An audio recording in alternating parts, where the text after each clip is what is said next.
All right, guys, welcome back to episode 3 of Off Rip Season 3/2.5. Yes, sir. Yes, sir. We're happy to be back. Back in the mix. Episode 3, third time's the charm. 2 great ones under the belt. Yeah, if you guys haven't listened to the first 2, make sure you go back and listen, whether it's on Apple Podcasts, Spotify, or YouTube, which is going to be the more comprehensive version with graphics, music, all of that sort of stuff. So make sure you check out those episodes. Today, we got a great promotion relegation topic that we will get into. But first off, let's talk about what we just did last weekend, which we went to a comedy show. Yeah, we went to a comedy show. Me and Dane, we had a big night out on the town. Great bonding experience, and something we both have a passion for is stand-up comedy, and specifically Shane Gillis, right? So the comedian that I think you might have showed him to me or told me to check out his special. Was it on YouTube you posted? Yeah, Shane Gillis, man, I mean, I'm really tapped into the comedy scene. Matt is too. He doesn't give himself full credit, but not like I might be a little deeper because I'm more on this YouTube wave, which is a lot of them have a lot of crossover there with podcasts and whatnot. Shane Gillis, I mean, he got kicked off SNL in like 2017 or something. Didn't even make an appearance, but then he kind of went away for a while, and then he came back, and everyone was like, hold up, dude, this dude's so funny. And kind of just, I've been following him on podcasts and stuff, and I've watched some of his bits, and he has a sketch show that's super funny, and like he's just so multi-talented, and I like how regular he is at the same time. And so, yeah, I might have mentioned to Matt, like, yo, check out this guy, Shane Gillis, like, he's super funny. And we went to the show at the DPAC in downtown Durham, which if you haven't been... Shout out DPAC, great show. It's a great venue, and downtown Durham is super cool. But literally, I was crying laughing the entire show. And that was I had gone to an open mic night before one time during college. Can't remember the venue in Raleigh, and it was funny, but it was a lot of local comedians. This was actually the first time I've went to see a comedian like a big name perform live that I sought out. Like, I wanted to go see this person. I peeped the special he had posted on YouTube a little bit back that Dane told me, and I thought I was blown away. I didn't really go in with any expectations. All I knew was he got kicked off of SNL for bad podcast. We won't get into that. Etiquette, etc. Yeah, it was bad podcasting. Bad podcasting, and so I watched it, and I was dying laughing. So I made a note. I'm like, man, this is someone that I would love to see live. Dane kind of kept tabs on him. He would pop up on my Instagram Reels, TikTok whenever I have TikTok on the phone. And we had been wanting to go to a comedy show. Yeah. Like, we had been wanting to make it happen. I went to New York City a couple months ago and went to, obviously that's the comedy capital of the world. Went to a local show there with, all these all-star local comedians that were in the New York scene. And I was just like, dude, this energy is so unique, and, we have to run one. And it just lined up that, that there was some dates at the DPAC. There's something about going to a show and watching someone tell jokes in the flesh that it just makes it even funnier. So yeah, it's so tactile. Like, they're right in front of you. And I think what I really enjoyed was that everyone was laughing. Yeah. It wasn't like some people were laughing and some people weren't. It was communal, and everyone just, not taking shit too seriously and just kind of enjoying the moment and just taking whatever's said for what it is. And he put on a great he was funnier than I even expected him to be in person. All new material. It was all material we had never heard before. Came out with great energy. I think it was probably cool to see him the second time. He'd already done it once. He came out loose. He came out ready to go. So for context, he had a date. So it was like a 7:30 show at DPAC, which I had seen, but then he had tweeted or something that a second show had been added to the DPAC. And I'm like, hold up, let's tap into this. And I texted Matt like, yo. And so I had a fresh slate of seats because he had just dropped that he was doing a second show, and so we pulled the trigger. And Shout out Dane. Our seats were good. Yeah, Dane locked down some fire seats right by the row. We're down on the bottom. Easy level. access for me to hit. I was able to hit the bathroom. I've never seen so many. I'm a frequent peer. I pee a lot, but for some reason I was able to hold it. You were in your bag. I was in my bag there. You were in your bag. I was kind of okay, I'm focused on the comedy. I was out of my pee bag. I was out. I'll tell you what, not just you, everyone, bro. The amount of times I got up and stood up to for someone to go by me. Dude, it was a crowd that liked beer. Yeah, that's the thing. Everyone's drinking. It's the second It show. was the crowd that liked beer. I mean, you're coming in at 9:30. Everyone had probably been pre-gaming. Everyone went to dinner. Everyone pre-gamed. And the beer lines were just insane. I've been to the DPAC for some musicals. Shout out Chicago. Shout out Hamilton. Shout out Christmas Store. No. Shout out Les Mis. Shout out Jersey Boys. Jersey Boys. We went and saw that. So we've been running through that DPAC before. This is the first time I went there for a comedy show. Also saw Alton Brown there of Good Eats fame.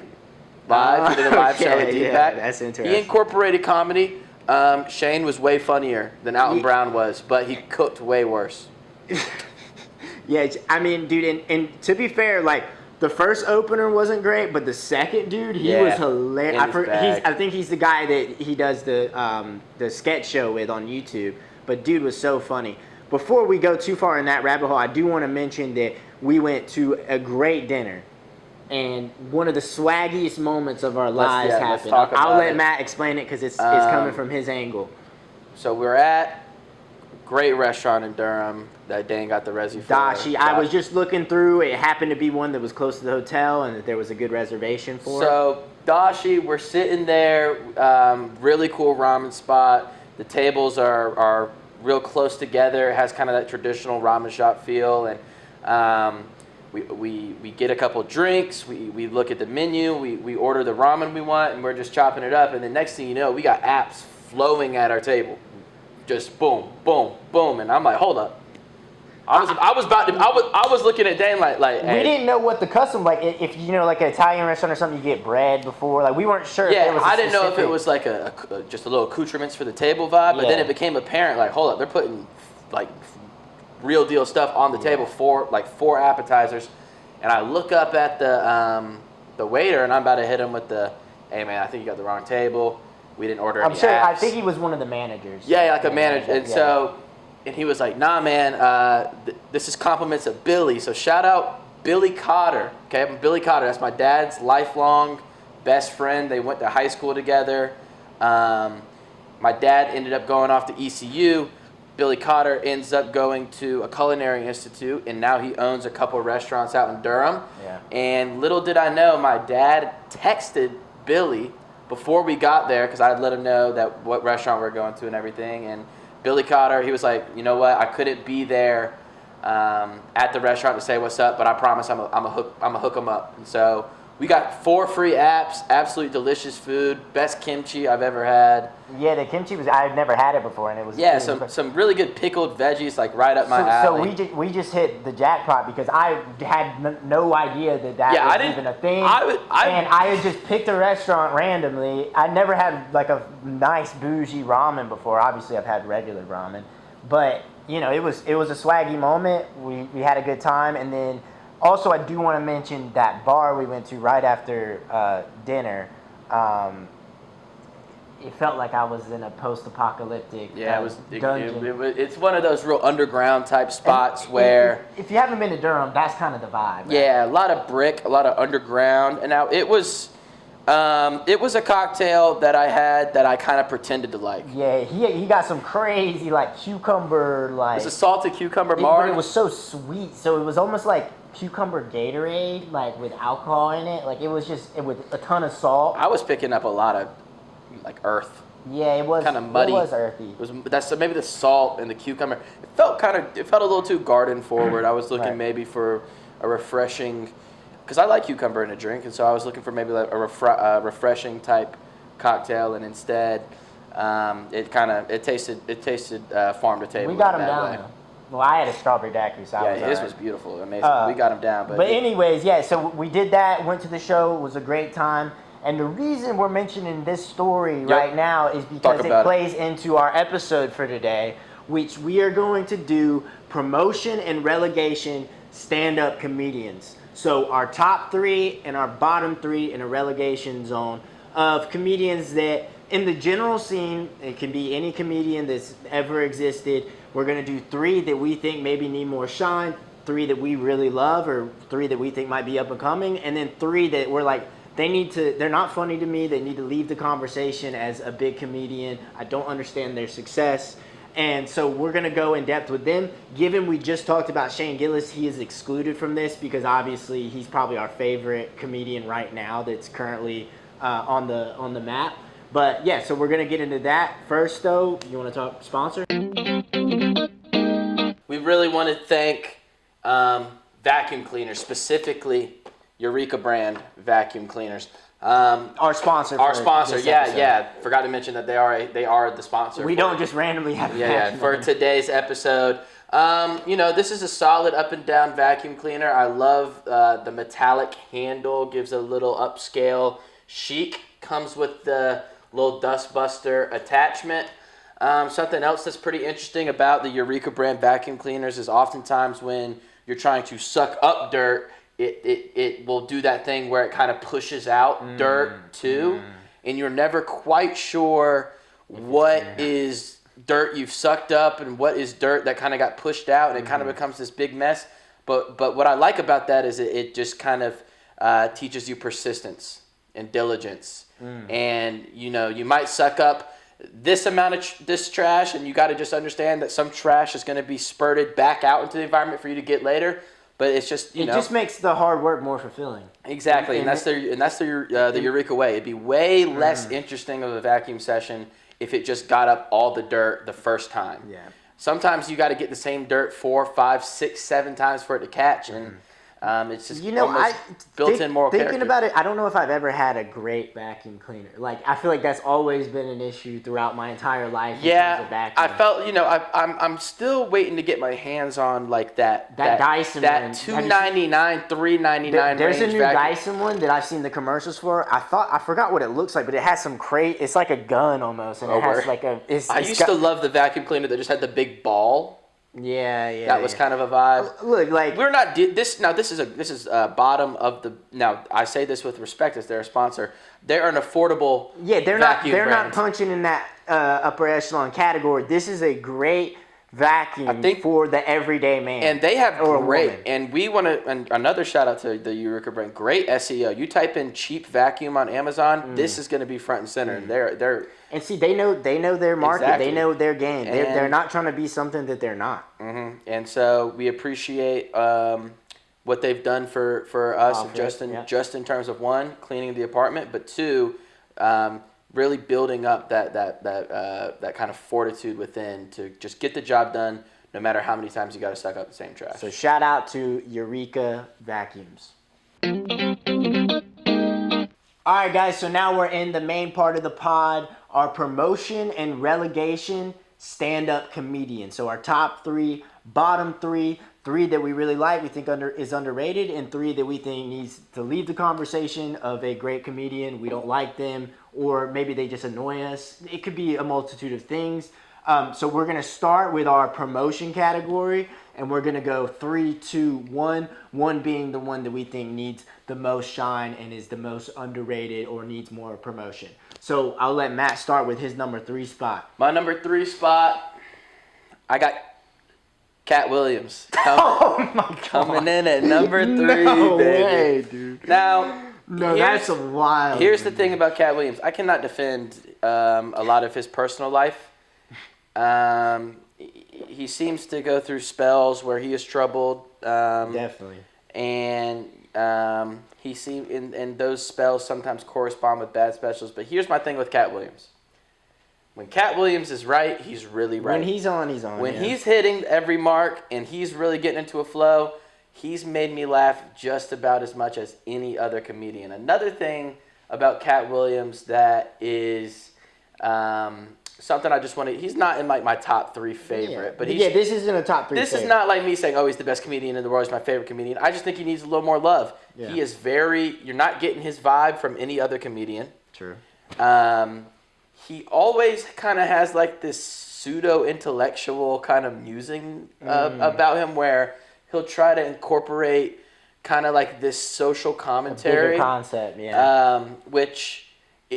He's ambitious. Is it intentional? He's ambitious. He's ambitious. He's a great storyteller. I lean towards like storytelling. I love a comedian who can tell like a really funny and engaging story. Great delivery when he's on. I'm not going to sit here and defend him and say that he hasn't had some wild antics, but he almost exists as this mythological creature that you can't ever quite put your finger on. So shout out Cat Williams. I think he deserves a little more I will love. say that very few comedians have had the peak that Cat Williams had. I mean, dude, if you were a kid growing up in the 2000s, you put on Comedy Central, 90% of the time it's a Cat Williams special. Or, like, I mean, my dad would just have it on in the background, and it just became a staple of your TV viewing as a kid. Yeah. Even though it probably wasn't totally appropriate. No, and like when you see Cat Williams is like trending, you're never quite sure if it's because he just starred on an episode of Atlanta or if he flashed his gun at a 14-year-old in a random Atlanta park. I've seen videos of him fighting a crackhead. On Twitter. And he honestly is kind of he is like a mythological creature. He kind of exists in this this realm of, you could tell me anything about Cat Williams, and he's like almost like a walking urban legend. So, and you know what? Fair enough to him, because he has bounced back. Like, not like to the heights that he was, but he came back into the cultural zeitgeist enough to get by still. I thought when he went through all his controversy that he was done forever, dude. Like, he wasn't gonna come back. He was going to a mental asylum or something. Like, I thought he seems to have some demons that he fights, but you know what? He cranks out a lot of specials. That's facts. All right, so my number 3 spot for stand-up comedians is Mark Norman. Okay. A comedian that I think Matt likes based off some of our conversations in the past. Obviously, he's got that voice. Obviously, he's a... Hey. Okay, I'll get into it, but So obviously he's a big comedian, like he's a big touring comedian, but I still think that he isn't cracked that upper echelon, and he's not like my favorite comedian ever. But I mean, dude, as far as the comedians that have come up in the last 5-6 years who are like out here working and putting out specials consistently, dude, he is super funny to me as a personality, and because he cares about jokes. He gets off jokes. Like, every line is a punchline, and his delivery is so clever, and it seems so easy and nonchalant that it just comes across as natural, versus, like, I hate when comedians feel so calculated and like da da da da da da da da da da. Like, there's a rhythm. He's very quick-witted. Yeah, and so he's not, he has his moments where he get a little like pun heavy, but he does have a passion for jokes, and I think his jokes are very smart. And I think what makes him so unique, like you said, is his voice, his delivery, his cadence, how he engages the audience. He does have some pretty good crowd work. Not the best out of that scene, but definitely seen a lot of his work on TikTok and all the specials that he put out on Netflix. So yeah, I think Mark Norman deserves a little more promotion, because obviously he is in that podcast sphere, but like kind of not, and like kind of does his own thing. But also too, I don't know, I've watched him a lot on podcasts. His story is so crazy. I don't know how much you know about it, but dude was like living in a trap house in New Orleans throughout his it was a mansion, but it was like a run-down mansion that used to be a trap house that him and his family lived in New Orleans. That's crazy. And his upbringing there, and then so he's really interesting. And I just want to do a little bit of an honorable mention, because I had two going back and forth, and they're often put together. Sam Morril, they have a podcast together. They're kind of the same kind of vibe, so it was between them two. So that's with the eyebrows. Yeah, so that's my number 3 spot. I got love for old Norman, man. I like that he does. He when he makes me laugh, it is always because he just crafted a really good joke. He cares a lot about the jokes. He doesn't take these easy punchlines. He doesn't rely on a lot of gimmicks. I mean, I think he's a strong writer. I think that he has a cool thing going with the voice, kind of disarms you, and he sneaks a little zinger he's in unique. there. He's unique. Yeah, definitely worth a spot. Shout out Mark Norman. Sweet. So Matt, what's your number 2 spot for promotion? My number 2 spot is Mitch Hedberg. R.I.P. to the great. R.I.P. Mitch Hedberg. R.I.P. to one of the Legend. greatest to ever do it. So he's the actual comedian that got me into comedy. He's the first comedian I ever listened to. I discovered him on YouTube. If you have never seen or heard Mitch Hedberg,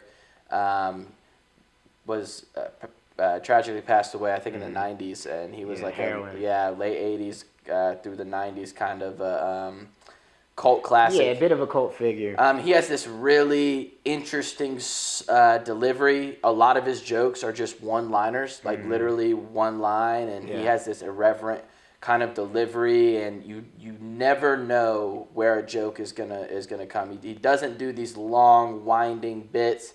I mean, he might get off 14 jokes in 7 minutes. I mean, he is incredibly unique.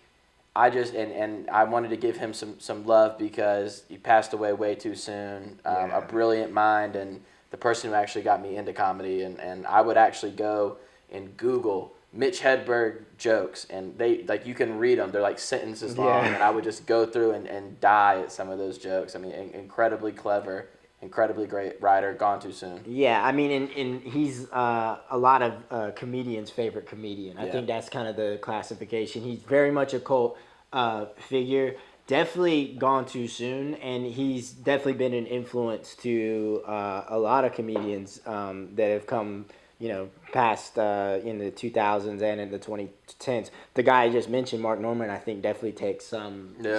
Obviously, they're different, but I think he definitely does take some. And if you haven't ever heard of his comedy, I mean, he's definitely worth a YouTube rabbit hole. I mean, his jokes are super consumable. Almost before the era of having kind of those kind of more fast fire, quick fire, shareable jokes. I mean, he was. I think he was ahead of his time. Yeah, and he was divisive. Like either a lot of people hated him, a lot of people loved him. I've listened to some podcasts where people were talking about Mitch Hedberg's stories and how some days he would literally bomb the worst you've ever seen, and then the next day he would kill.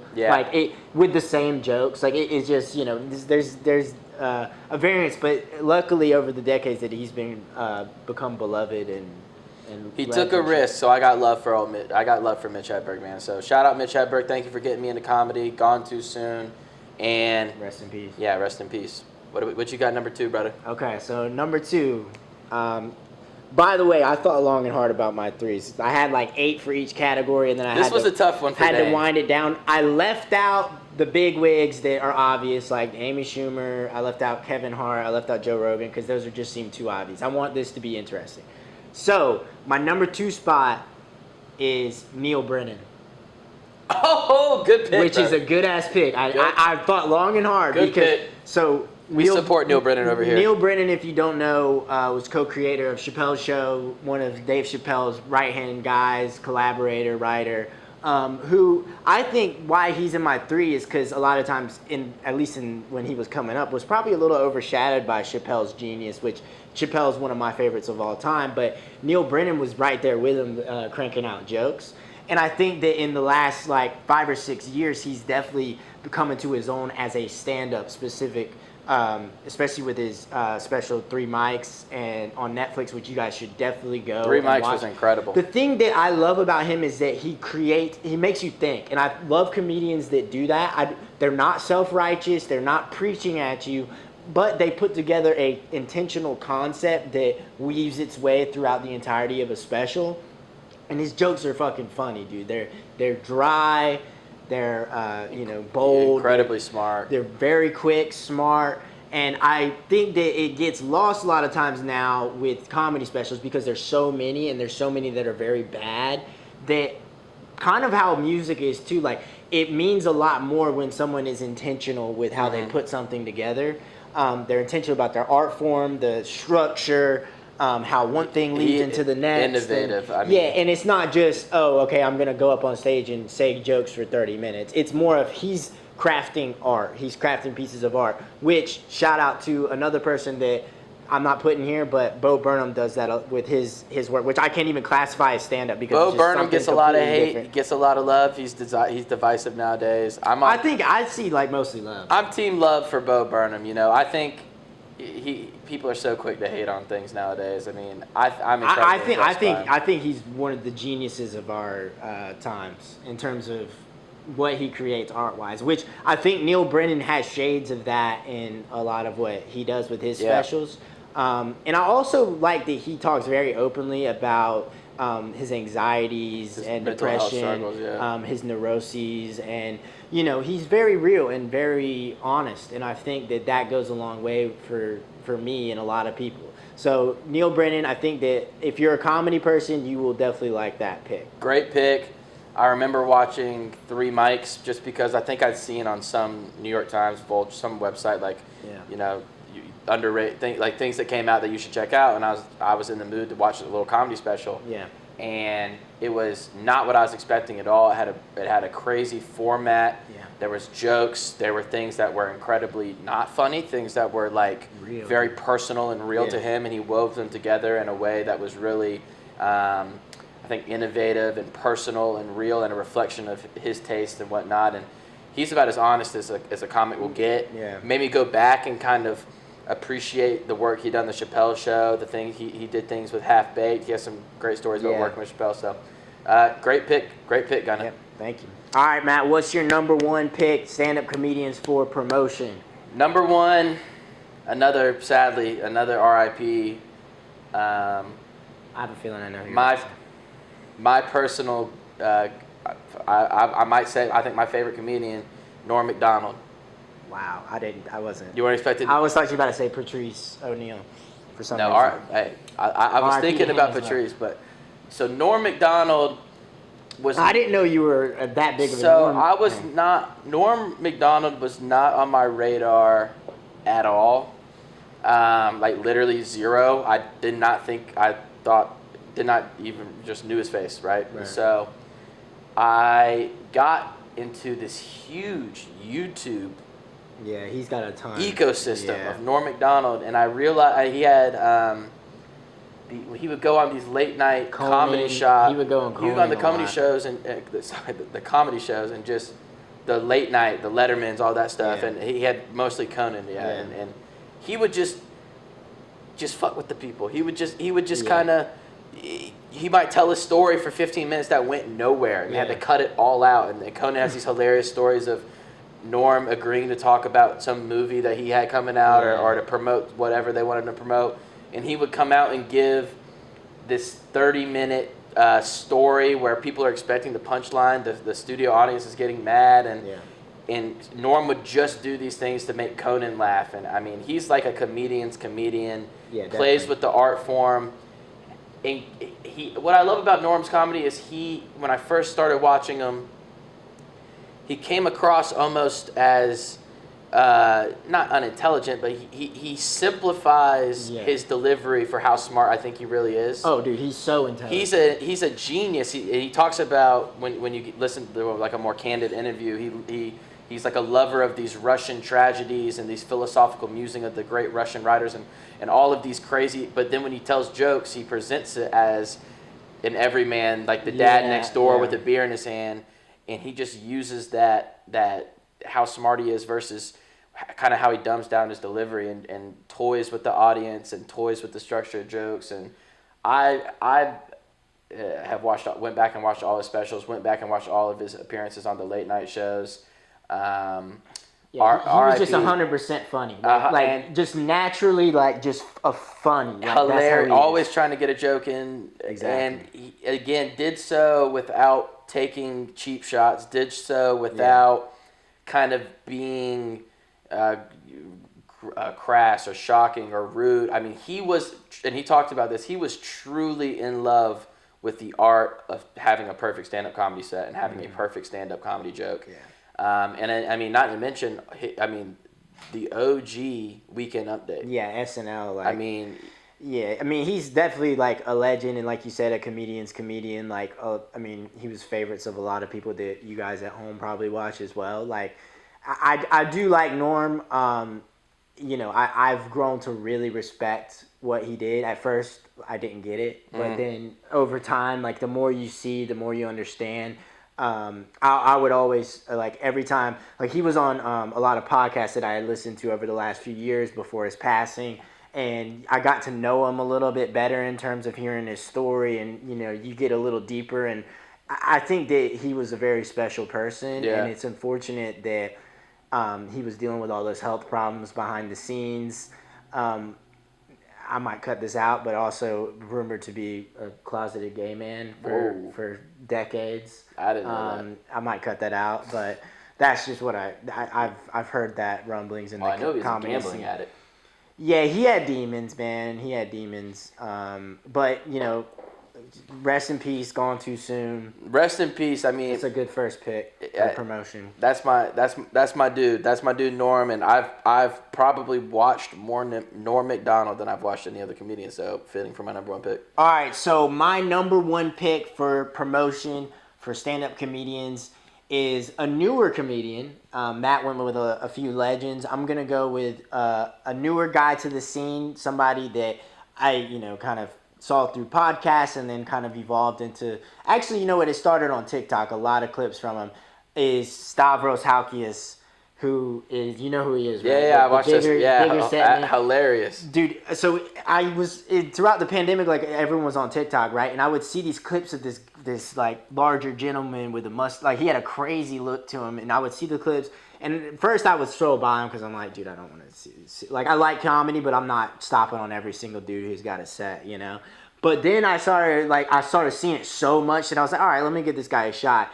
And gradually he kind of pulled me in, and I'm like, okay, this dude's pretty funny. Then I started listening, or then that YouTube special, I watched that and was like, dude, this dude's so smart. Great special. Funny jokes, like not taking himself too seriously. He's a great storyteller. Like he has some crazy experiences and stories that, through his upbringing as a Greek guy in Baltimore, which I also like that he's from Baltimore. Shout out to The Wire. Yes, sir. But yeah, he's just so funny, so smart.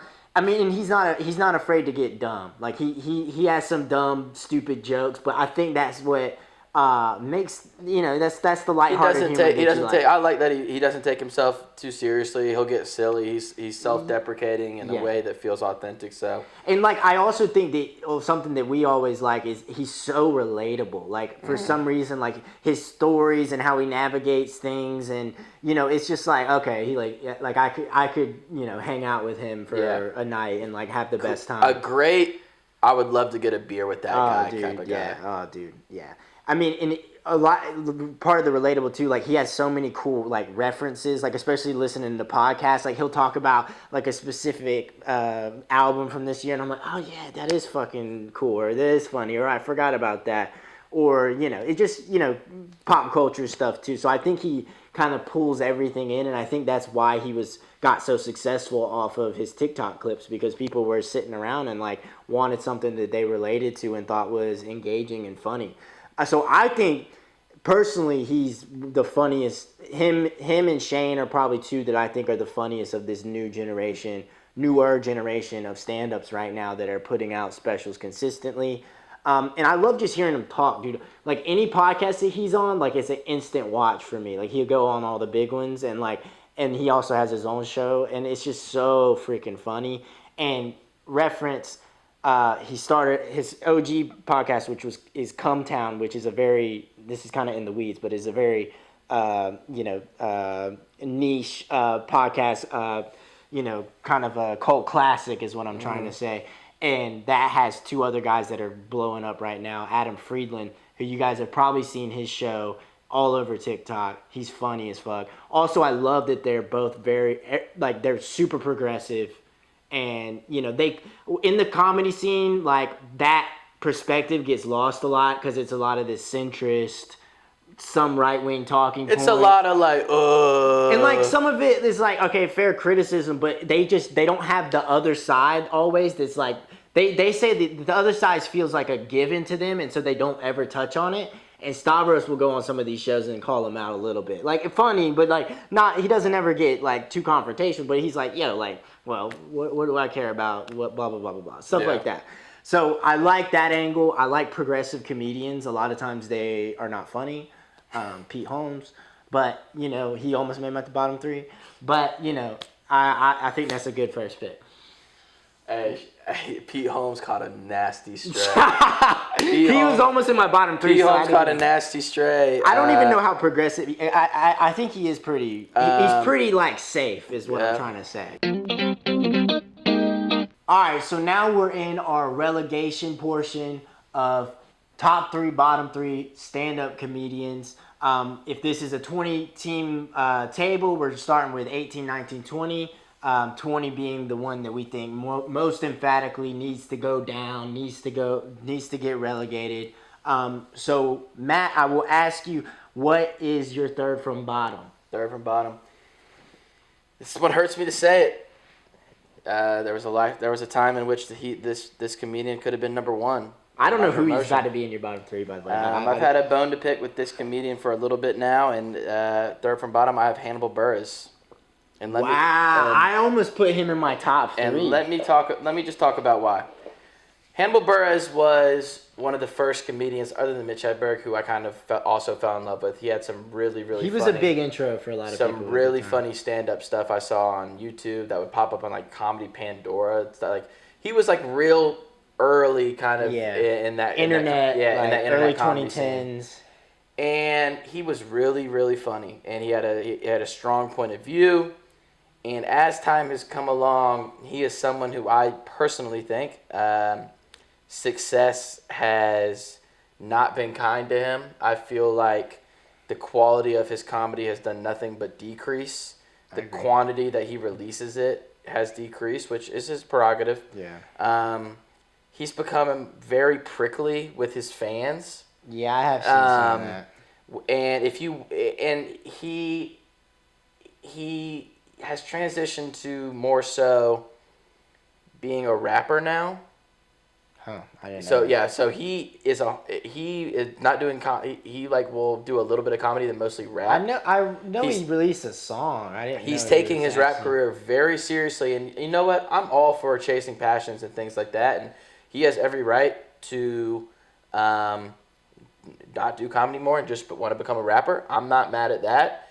But the way that he's done it and kind of the way he's treated fans who kind of just, I've seen, not me, because I'm kind of, I'm not like a super fan, but, some fans who are really, like, they'll be like, hey, like, when can I expect some more comedy? Are you thinking about touring? Diehards. Yeah, like, are you thinking about touring? Or like, hey, I checked out your show. I was kind of hoping for more comedy. When's the next tour? Or when's the next kind of set of thing where you're thinking just comedy? And he'll just come at fans for that, and he just seems very prickly. Had the whole landlord thing where he was outed as actually being like a landlord, and then was like actually non-ironically like fighting for landlords' rights and stuff, and did not handle that situation in a way that had left me feeling encouraged about him, and so. He has some good stuff. Like his stuff on Eric Andre is always funny. But that's another thing. He left. He even talked about. Thought he was too good for it. He even talked about in these podcasts how like it wasn't what I thought it was going to be, and like it was, and like had complaints about it, and just I've kind of just soured on him, and he seems.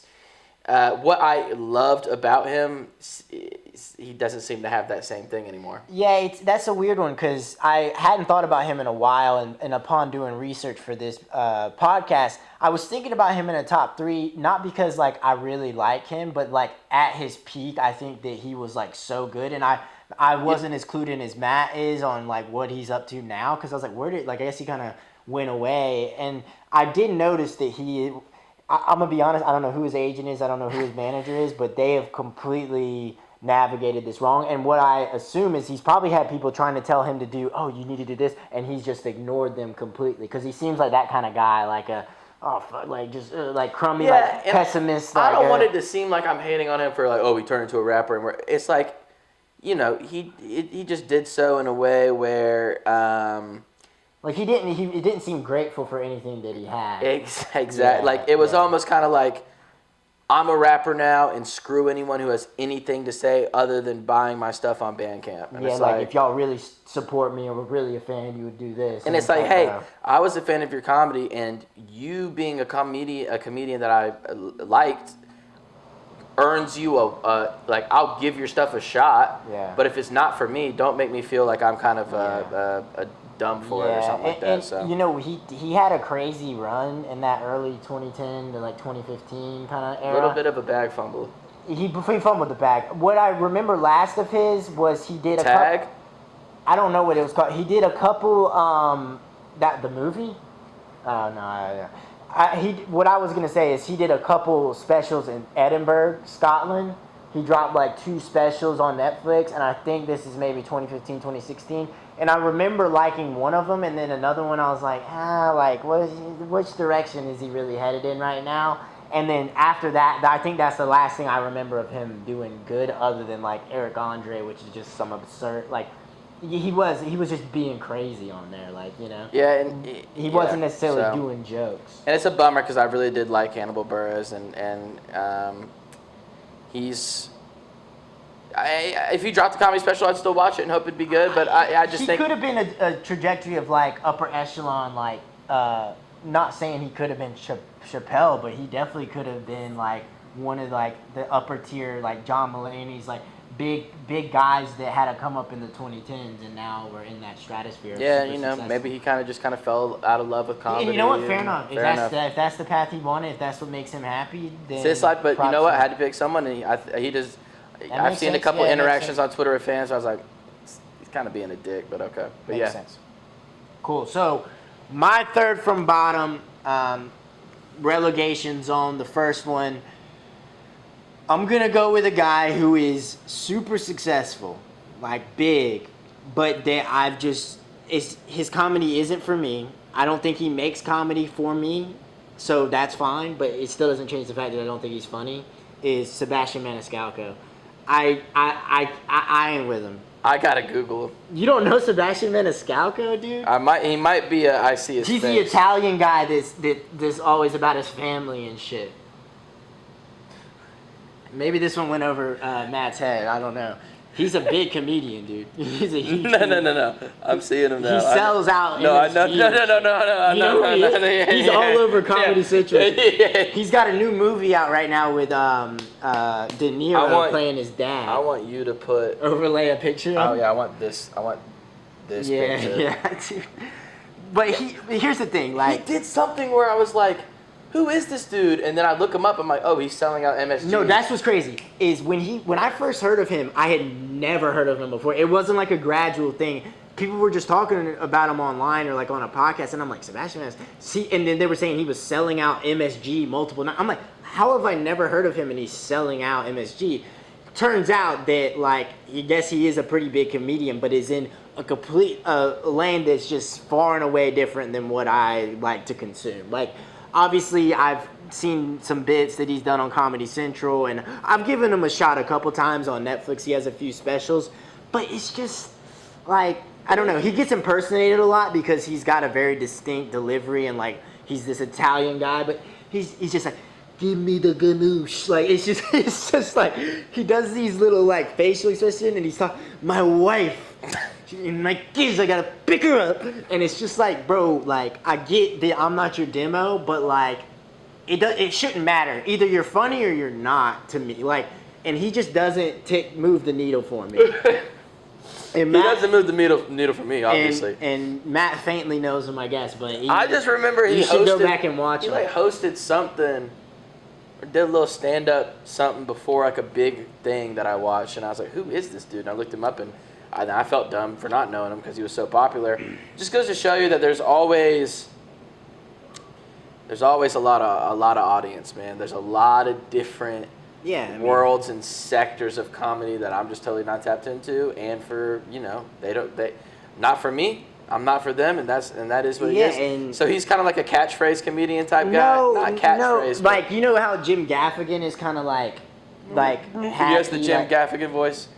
He seems I would say Maniscalco is probably funnier than Gaffigan, but Maniscalco is like so big for no reason. He's got a gimmick to him a little. Yeah, he dresses hella weird. Yeah, and he does these facial expressions and his accent, and he like emphasizes certain like Italian like phrases. Kind of looks like the Impractical Joker. Yeah, that's definitely the vibe. But that's why he sells. I like Impractical Jokers. That's why he sells out MSG though, is because his audience is he targets Italian Americans. Like that New Jersey, that's the vibe. Like the New Jersey, like shout out Sopranos. Shout out Sopranos. Not that type of New Jersey, but you know.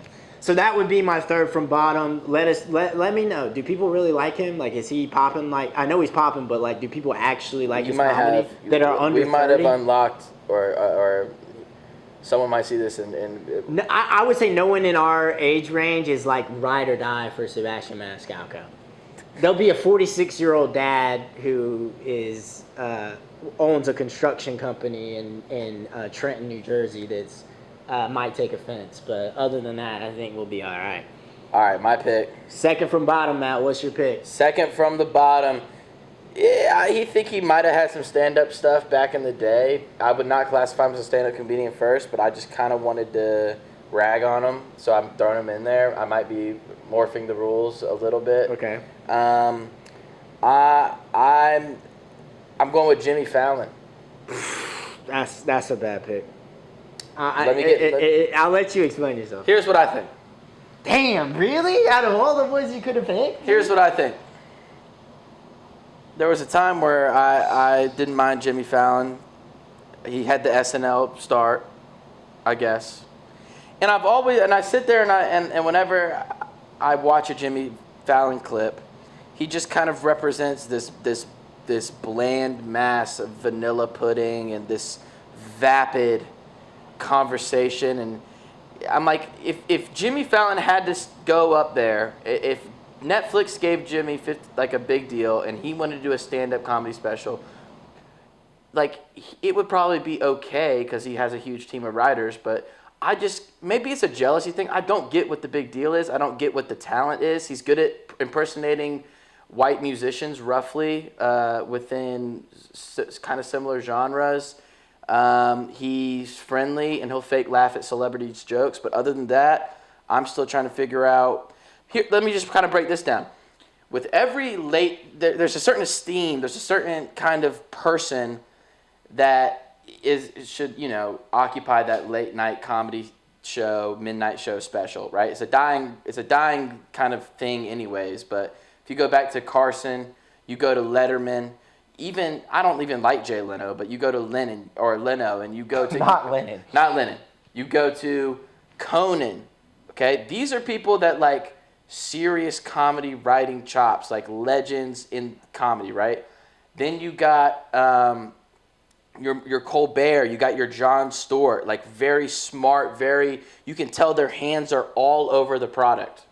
Then you have kind of the Jimmy Fallon where like he's easily presentable to middle America and celebrities like him a lot and he's not going to ruffle feathers. It's not for me. I want to hate on him. If he was 10% less handsome, I don't think he'd be hosting the show. So I got some pushback. Talk to me. I think that the rules have been bended too much because I think you're putting him into up against people that is not like the late night thing is one thing, but like he doesn't. He does stand up. He does stand up. He does monologues. He does stand. No, he has a. I've seen clips of him back in the day. Maybe between SNL and him getting the gig or whatever. For me, I classify him more as like he's a personality. Like I think he's a good guy, bubbly. He's a little annoying. He would be. Is he not considered a comedian? I don't know. And that's where if I asked you about Colbert, Colbert did a bunch of stand up and groundlings. And I think Jimmy Fallon might have came from. But that's maybe a little more improv adjacent. Jimmy is a different lane. Like he's a late night host, but he's a different type of late night host. Where like for me, like I'll let you have this one. We can call Fallon. I don't know what your 20 is. If your 20 is along this lines, then I might have to make you add another one. Hey. Because like we could talk comic personalities. No. Like my next one is a stand-up comedian. I knew I was bending it a little bit here. I knew that you'd have. And this it feels like a cheap shot because you're just ragging on Jimmy. If we did late night hosts, then that's I personally I saw comedians. Stand-up comedians a stretch, big stretch. But I wanted to hate on Jimmy Fallon a little bit, and I'm not going to apologize for it. I mean, it's like you're, like a coworker. You kind of like shows you this clip, and he laughs and the more that you watch him laugh, the more sad and upset you get. Here's where I think you're not accounting. He just represents this. Here's what I think you're not accounting for. Right? Is like what I like about Jimmy is like his personability and his like how he connects with people in terms of like these bromances that he has, like with JT, with like Post Malone, with Andy Samberg. Like, I love that connection that he's able to foster, and it makes it almost bigger than like a show. Like, it's like, oh, you see them out, oh, they do something together, like it's like a moment. So I think that he's genuinely like just a solid dude. Yes, he's not like the funniest dude in the world, but I don't put him even in that category. Yeah. So that's not what I'm stacking him up against. I think of him as just a personality. He's funny sometimes, maybe. He's entertaining first. And I like that he has the roots. I like he puts on a lot of good music on his. A lot of people get their first late night gig through him. You know what? So, Maybe I and was he's the face of NBC. Like he was funny on SNL. He had some funny ass bits on SNL. He's just, I don't know. Like, I get what you're saying, but it feels like category, you're reaching for a cheap shot, dude. Hey, I don't dispute that. It's a cheap shot. It's a cheap shot at Jimmy Fallon. He's not even a stand-up comedian. If Jimmy Fallon was watching this, it'd kind of be like, damn, what did I'm not even. Why am I? I would love to hang out with Jimmy Fallon for a day. I bet it'd be a good time. Maybe it's just some deep-rooted. And he drinks, dude. He's borderline alcoholic, apparently. He's cut back, but shows up with his hand all messed up. Can't figure out quite why. But I like that though. Like you think he's all this glitzy, like perfect dude, but he's got a little edge underneath. So my second to bottom for stand-up comedians in the relegation zone is one that I'm not talking about her acting. I'm not talking about whether she's a cool personality or whatever. And I'm not trying to offend anyone, but I don't get her. It's Ali Wong. And I don't know how much Matt knows about her. She's an Asian female comedian. She had a bunch of Netflix specials. She was in that show Beef, which is really popular. That's my only exposure to her. She killed it in Beef. No, but that's what I'm saying. I'm not saying her acting. We're talking stand-up comedy right here.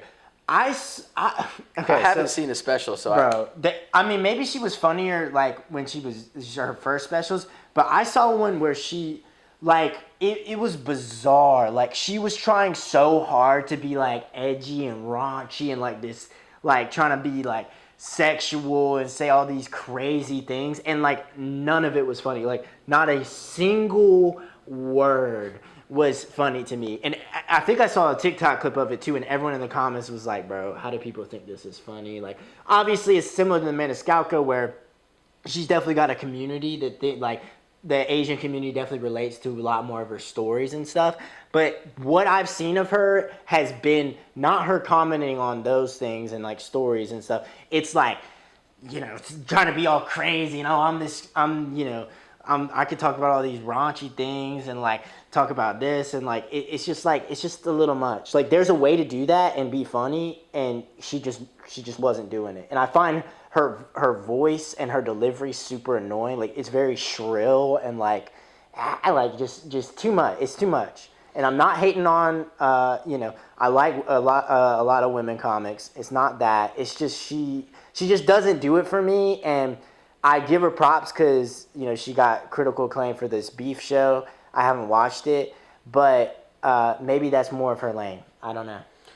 So I can't comment on I've never seen Ali Wong. I saw like she's one of the big. She's like Nate Bargatze, like that sort of. She's gotten some critical acclaim that I've seen on some articles and stuff.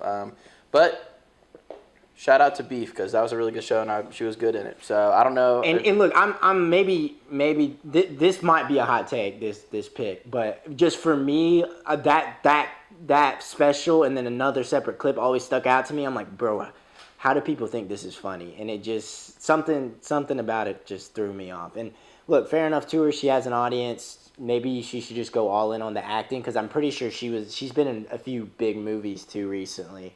I think she's more of a comedic personality. Like she's an ensemble person.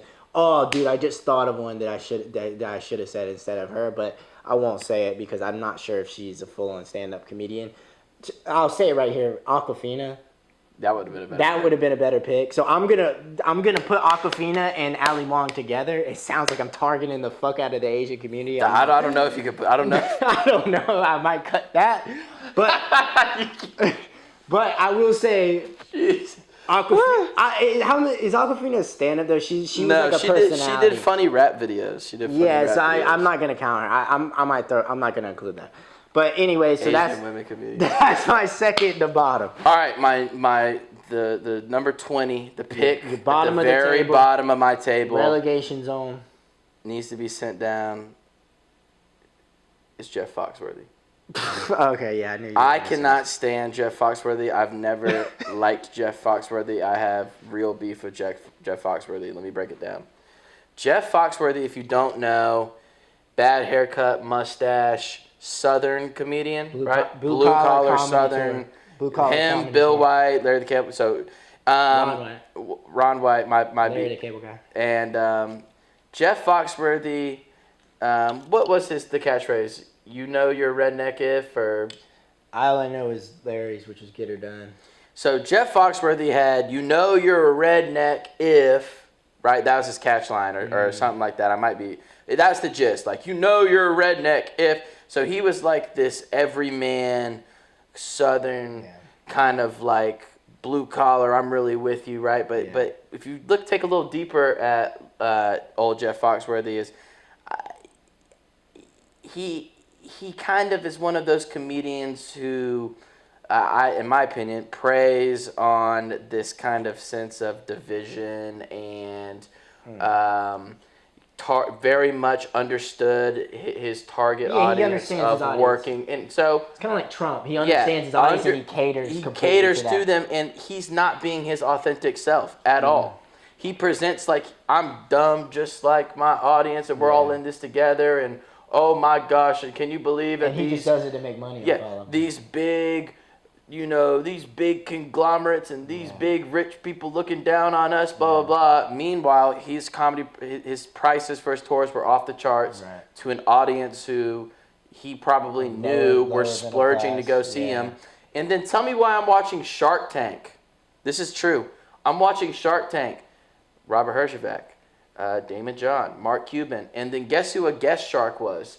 Jeff Foxworthy, who turned his "If You're Smarter Than a Redneck" or I hate. He did host "If You're Smarter Than a Fifth Grader," right? Again, playing into this idea that he's dumb or that he's dumb like his audience, and I can't believe and so. But his big thing was, if you're dumber than a redneck or you're a redneck, whatever. He turned that into aprons, cookbooks, picture books, kids' books, grill spatulas, aprons. I'll tell you what, though. No one got the bag like that blue collar comedy. Golly. Larry the Cable Guy, Jeff Foxworthy, Ron and it's White. Almost just, and then so he's on Shark Tank and he's talking about how much money he's made off of this whole redneck thing, and you watch the jokes and it's like he's pretending to be the exact, you know what I'm saying? It's like backwards. It's like he's actually a super successful, rich entrepreneur, but hides that from the audience. He is what he says he's against, which is exactly kind of what Trump does. And I think it's just cheap humor, and I think that it kind of is a part of a bigger beef of shining, not giving a holistic contextual look at the South. And kind of very... it just plays into stereotypes. Exactly, very stereotypical comedy, and not in a way that's not even genuine to himself. So I have no love lost on my side for old Jeff Foxworthy. I mean, he was a staple. Like 2000s comedy, like Comedy Central, like bro, he was on all the damn time. Like those specials, the blue collar comedy. I'm just like, how are you gonna be rich as hell and then make fun of rich people, kind of like a nudge with your audience, like we're in it together, we're all rednecks here, and then you're worth like 500 million and you're on Shark Tank, and you're turning your own audience. It's like almost like the audience, this southern kind of lower class working community that probably is going to go see the show. It's almost like they think that he's in on the joke with them, and that there's someone that understands their plight, when really he's, I think, kind of building an empire off of their backs. Facts. Jeff Foxworthy. Facts. That's a good bottom pick. All right, so to end this off, my bottom pick, bottom of the table, similar generation to what Matt's was with Jeff Foxworthy, with 2000s comedy, with Comedy Central specials. Probably the king of Comedy Central. If you're a Gen Z / millennial growing up. Jeff Dunham, the puppet comedian. I mean, dude. The worst. Like, I guess he won America's Got Talent. I think that was his incarnation. I don't think... No, he did. Yeah, he did. Dang. And he had all these puppets. And so look, first off, puppet humor. Damn, bro. Like, what the hell? Also, like, okay, it's impressive. Puppet humor's It's tough. impressive that he's like can ventriloquist. Yes, like this that. is our obligational. It is impressive to do ventriloquy. Yeah, we get that. we get that. But if we're talking jokes and comedy, like, bro, like, first off, how offensive some of these ones. The Middle Eastern dude, Okay. like the bomb guy, like. No, it's not racist because he's saying. Yeah, exactly.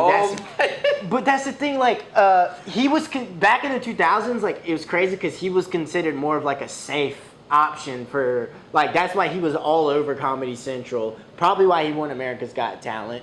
Literally, they would pump out specials every fucking month for him, dude. It was crazy how much money he got for such shit jokes, such shit deliveries. Like, it just never made sense to me. And, you know, as a kid, maybe you find it a little more humorous, not because you understand the jokes, but because there's a puppet involved and, like, it's theatrical and stuff. But those jokes have aged horribly. If you go back and watch a Jeff Dunham special, you will be shocked at 1, how bad it is, 2, how cheap it is, and 3, how offensive it can be. It's just like, bro, like, it is crazy to me that like, America, like, all of us, like, we're so all in on him for so long. Like, I think he's got a Vegas residency for the last 10 years now. Like, dude is rolling in it off of these characters and these puppets, and it's just so odd. Puppet humor's odd. Like it's like, huh? What's that? Oh, Billy says this. Yeah. Shut up. And the whole. Yeah, Okay, it's if I ever see a ventriloquist comedian shut their own puppet up, like, you can't say that. It's just so it's so gimmicky. I'm queasy thinking about it. It's the quintessential gimmicky comic bullshit. And you know what? If he was just like a middle tier popularity comedian, I wouldn't feel maybe so strongly. But the fact that he was literally probably the biggest stand-up, which I don't even consider it stand-up of the 2000s, like, it makes it. Didn't he have a puppet version of the World Trade Centers, the Twin Towers or something, or am I imagining? No, he had maybe, but he had a Middle Eastern dude who we would talk about. We got a bomb, like, he had like a crazy, and I think he had like a jalapeno. Like, I don't know, dude. And it was like a fever dream. How just the whole having, like, one, you're not a great comedian if you have to rely on, like, racial stereotype jokes for every single joke. 2, you're probably not a great comedian if you also have to funnel those through a puppet gimmick. Yeah, and it's like, it's not even stand-up, because it is him, but it's not. Like, I get, like, props and, like, characters and stuff, like, that can be cool, but just the way he did it, we're looking for a new young male or female puppet comedian on the scene to kind of break the mold, to become that first one to gain our respects here. Do you think it could be done? Could there be maybe not puppet prop? I